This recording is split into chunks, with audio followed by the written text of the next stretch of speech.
Tara, every inch of your body and soul belongs to Agni.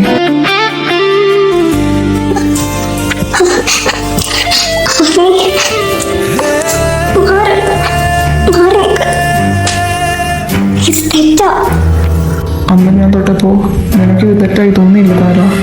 അത് അന്ന് നിനക്കറിയാലോ, നമ്മളെ രണ്ടുപേരും മതിപ്പിച്ചായിരുന്നു. അതുകൊണ്ടാ. എത്ര നാൾ നീ ഇത് തന്നെ പറഞ്ഞുകൊണ്ടിരിക്കും താര? അഗ്നി, എന്റെ മേലിൽ ഞാൻ നിനക്കൊരു അധികാരം തന്നിട്ടില്ല. നിന്റെ കൂടെ ഒരു ദിവസം കിടക്കാൻ വന്നിട്ടെന്ന് കരുതിയിട്ട് ഞാൻ എന്നെ നിനക്ക് തീരെയൊന്നും തന്നിട്ടില്ലല്ലോ. എന്റെ ഭാര്യയുടെ ശരീരത്തിൽ തൊടാൻ ഞാൻ ആരുടെ സമ്മതം ചോദിക്കണ്ടേ? നിന്റെ അല്ലാതെ. നിന്റെ സമ്മതം നിന്റെ ശരീരം തന്നെ തരുന്നുണ്ടല്ലോ,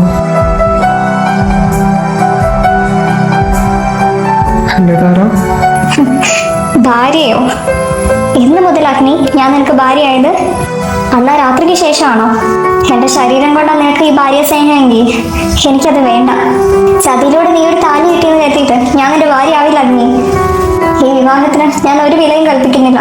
നീ പറയുന്നതിനൊക്കെ എന്റെ രീതിയിൽ എനിക്ക് മറുപടി തരാൻ അറിയാനിട്ടല്ല താര. നീ അത് താങ്ങില്ല. ശരി, എന്നാ നീ പറ താര, നിന്നെ ഞാൻ ചതിച്ചു നേടിയവനാ, ചതിയനാ? നിന്നെ ചതിച്ചവനെ എന്തിനാ അന്ന് രാത്രി എന്നെ തേടി വന്നേ? അവന്റെ ആ ഒരൊറ്റ ചോദ്യത്തിൽ എന്റെ ശ്വാസം നിലയ്ക്കുന്നത് പോലെ എനിക്ക് തോന്നി. അന്ന് രാത്രി അവന്റെ അടുത്തേക്ക് ഞാൻ ചെന്നതിന്റെ യഥാർത്ഥ ഉദ്ദേശം